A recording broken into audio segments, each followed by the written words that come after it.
Hello friends. The 651st day of the war between Russia and Ukraine continues. In the Avdiivka sector, according to the General Staff, our defenders continue to hold back the enemy, who is not abandoning attempts to encircle Avdiivka. According to the department, 25 enemy attacks were successfully repelled over the past 24 hours. The American Institute for the Study of War reports that Ukrainian armed forces advanced into the area of the Avdiivka coke plant and forced the Russians to retreat from two forward positions. At the same time, Western experts record little progress by the Russians near the plant itself. There has been no further news from this area. We continue to monitor the situation.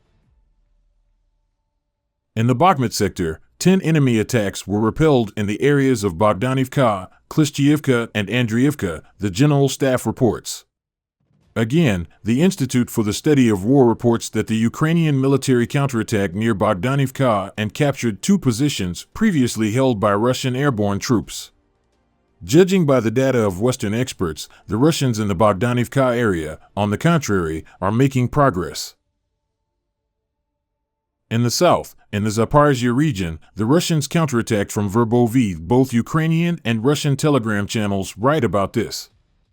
Deep State writes about the partial success of the Russians. Russian telegram channels associate this with the transfer of Ukrainian units to other sectors of the front. By the way, yesterday the Cabinet of Ministers allocated almost 32 million hryvnia to the Zaporizhzhia military administration for the construction of fortifications. Earlier, Zelensky announced the start of construction of defensive lines at the front. That is, apparently, in Ukraine they are considering the likelihood of a Russian counteroffensive in the south and are preparing for defensive battles. This, in fact, represents a striking contrast with what happened 6 months ago when Ukraine announced a push south to the Sea of Azov and Crimea. Meanwhile, Defense Minister Umerov, in an interview with Fox News, said that we have already passed 2 lines of Russian defense and are facing a third. We have deoccupied 50% of our territory. We are defeating Russia on our land. We have returned the territory, liberated it. Now we have a plan for 2024, the minister said. Later, the Ministry of Defense clarified the words of its head Umerov that the Ukrainian armed forces have passed the first and second lines of defense of the Russians and are already working between the second and third. This statement caused mixed reactions and comments against the backdrop of the stalled advance of Ukrainian troops, which is recognized by both the military command and Western allies.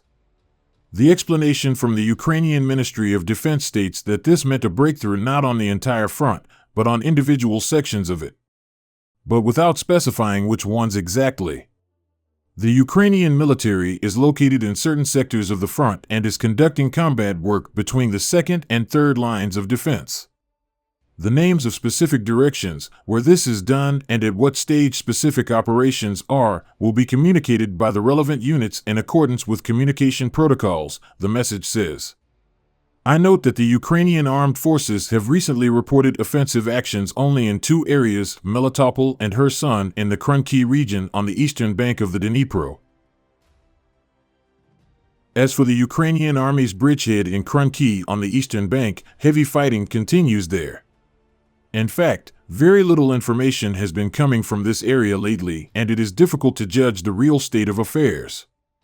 It feels like I came out of hell. This is how a Ukrainian military officer described the situation on the eastern bank in an interview with the BBC.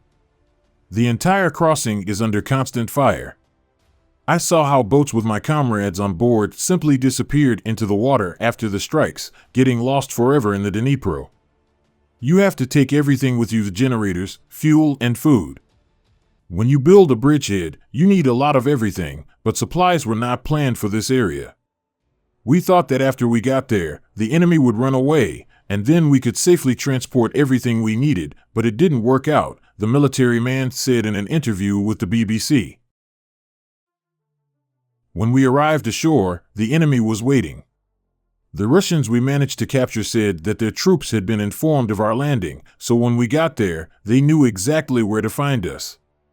They threw everything at us: artillery, mortars, and flamethrower systems. I thought I would never get out. I was evaluated after I was concussed on a mine, but one of my comrades did not survive. I feel like I came out of hell, but the guys who replaced us ended up in even greater hell.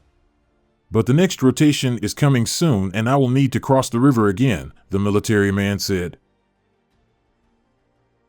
Friends, this channel exists solely thanks to your support. If you have the opportunity and desire to support the channel, I will be very grateful to you. Thank you very much and see you in the next video.